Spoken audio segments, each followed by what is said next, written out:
Lebanon की राजधानी Beirut को गाजा बनाने की धमकी इजराइल के डिफेंस मिनिस्टर ने दे दी है। ये ऐसी धमकी है जिससे ये जंग बढ़ सकती है। दोस्तों, इजराइल के डिफेंस मिनिस्टर ने कहा है हिजबुल्लाह ऐसी गलती करने के करीब है जिससे हम गाजा बना देंगे लेबनान को, बैरूत को। दोस्तों, ये धमकी काफ़ी बड़ी है। दोस्तों, इस वक्त लेबनान और इजराइल बुरी तरह से भिड़े हुए हैं। लेबनान के बॉर्डर पर हिजबुल्लाह मौजूद है और हिजबुल्लाह ने ऐतिहासिक हमले किए हैं और अपने ख़तरनाक हमलों को अंजाम दिया है। हत्ता कि हिजबुल्लाह को धमकी देने के बाद हिजबुल्लाह का एक बड़ा बयान आया है जिससे साफ जाहिर हुआ है कि हिजबुल्लाह रुकने और झुकने वालों में से नहीं है। हिजबुल्लाह ने तो ये ऐलान कर दिया है कि हमने अपने नए हथियार निकाल लिए हैं, एडवांस हथियार निकाल लिए हैं और उन हथियारों का इस्तेमाल हम इजराइल के ख़िलाफ़ कर रहे हैं। इसी के साथ हिजबुल्लाह ने कहा कि हमने तब एक्शन लिया जब दुनिया ने मुंह फेर लिया। गाज़ा इस वक्त विटनेस है कि उसके साथ क्या हो रहा है और कौन उसके साथ खड़ा है।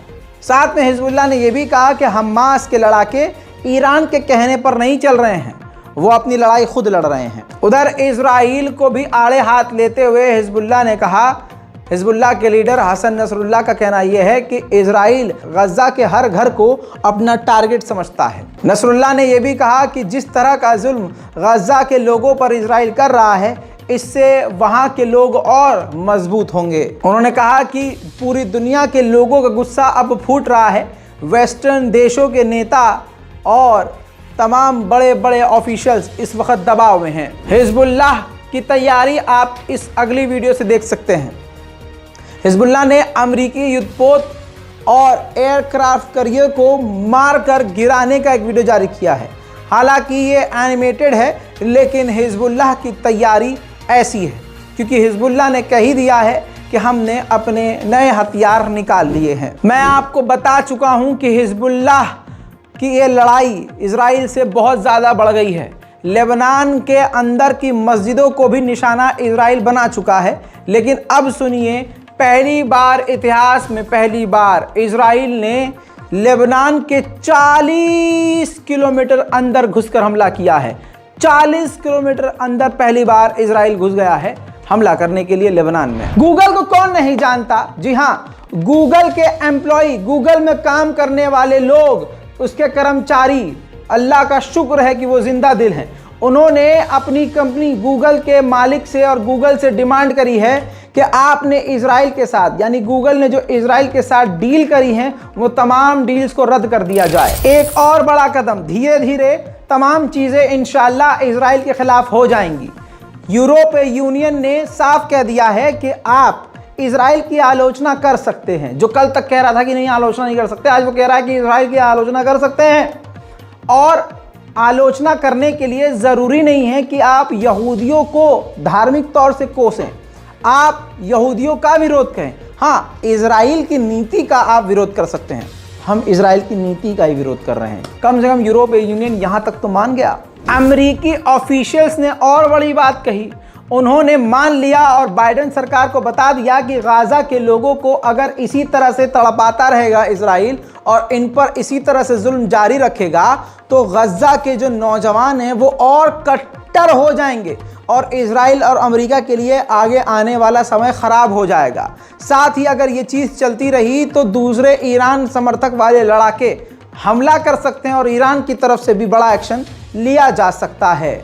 दोस्तों, यही बात तो एलन मस्क ने कही थी कि अगर आप एक हमास का बोल के किसी व्यक्ति को मार रहे हैं तो आप और भी बंदे तैयार कर रहे हैं। आप गज़ा में किसी बच्चे को मार रहे हैं तो उसका बाप क्या करेगा? हमास में शामिल होगा। यही बात इनडायरेक्ट वे में अमेरिकी ऑफिशियल्स ने मान ली है। गाज़ा के स्पोक पर्सन ने साफ तौर से बताया है कि इजराइल जो वॉर क्राइम कर रहा है और बच्चों को मार रहा है, उनकी तस्वीर हम दुनिया को अब नहीं दिखा पा रहे हैं क्योंकि इंटरनेट पूरी तरह से बंद है। आप समझ रहे हैं दोस्तों, ये इजराइल और अमेरिका का खेल कितना बड़ा है। घेर के मारो और इंटरनेट काट दो। सिर्फ तस्वीरों से तो ही दुनिया को पता चला कि हाँ, टुकड़े टुकड़े कर रहा है इजराइल बच्चों को। तो अब तस्वीर जब दिखेगी नहीं तो दुनिया बोलेगी क्या। खेल बहुत बड़ा और गंदा है दोस्तों, दुआ कीजिए। अमेरिकी एक्सपर्ट और अमेरिकी पूर्व कमांडर का ये ट्वीट देख लीजिए। इन्होंने साफ तौर से लिखा कि इस वक्त तुर्की का रवैया चेंज हो रहा है। मिस्टर एर्दोगान जो हैं वो काफ़ी चालाक हैं, काफ़ी ख़तरनाक हैं, उनकी इज्जत बहुत ज़्यादा है और राष्ट्रवाद में लोग उनसे बहुत प्यार करते हैं। राष्ट्रवादी नेता हैं जिस वजह से तुर्की के लोग उनके दीवाने हैं। ठीक ऐसे ही जैसे इजराइल में नेतन्याहू को लोग मानते हैं, इसी तरह से ये भी एक कट्टरवादी समर्थक नेता है।